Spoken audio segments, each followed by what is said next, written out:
इसके का इम्तिहान चाहता हूँ। हमेशा जला हूँ, जलन चाहता हूँ। अच्छा, मेरे दिल से पूछो कि मैं क्या चाहता हूँ। क्या चाहता हूँ? तेरी आंचल का कफन चाहता हूँ। लेकिन ऐसे ना हो। कैसे?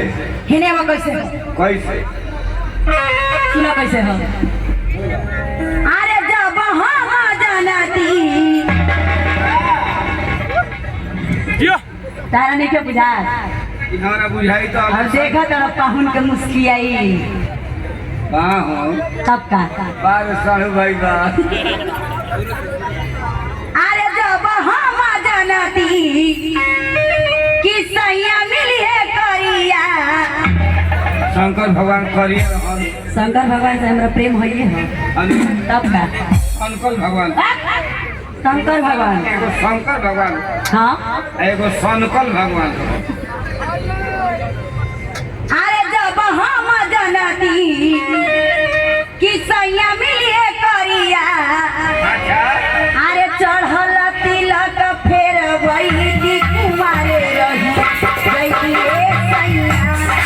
चढ़ल तिलक फेर वही कुमारे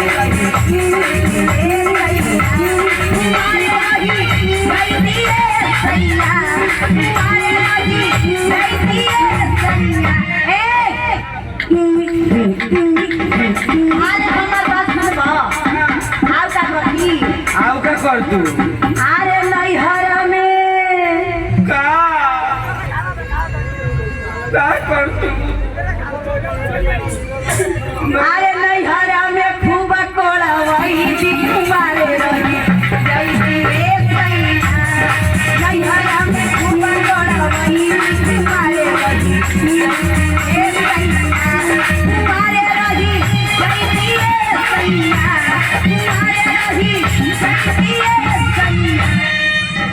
आओ क्या कभी पैदा हो गई?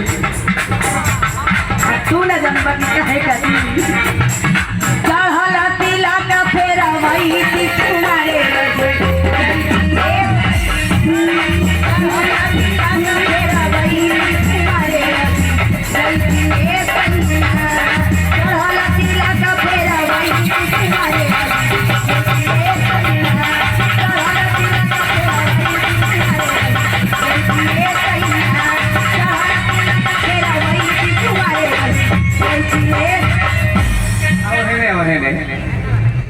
इका का उतरू हो? इलाज का हो। जब हम जानती कि संयम मिले करिया इलाज का हो। इलाज का हो। हाँ और रोहतास जिला हाँ बेब कंपनी हाँ दिलीप जी के भात का सुनले बारू? दिलीप जी के हाँ वहाँ के भचका आवेला। हम बताओ तनी। हाँ बताओ। तैयार कर ले। हाँ तैयार करो।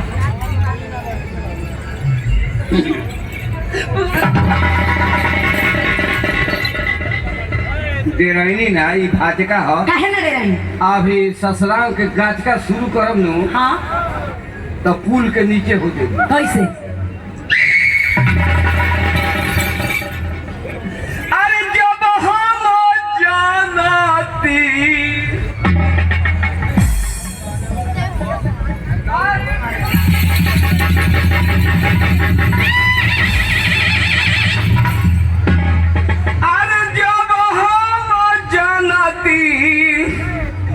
कि है मेहरारू मिली ठंडा। अभी तारा से ठंडा दिमाग से बात करो तनी। अगर गरम दिमाग हो जी ना हाँ तो इज्जत तारा के रहे ना दे। अरे जब हम जानती कि है मेहरारू मिली ठंडा तो जानता रू का करती? क्या करता? अरे सजिया पो, क्या? अरे सजिया पो ले आईती अंडा गरम होई जाई तुए राती। सजिया पो ले आईती अंडा गरम होई जाई तुए रानी। सजिया पो ले आईती अंडा गरम होई जाई तुए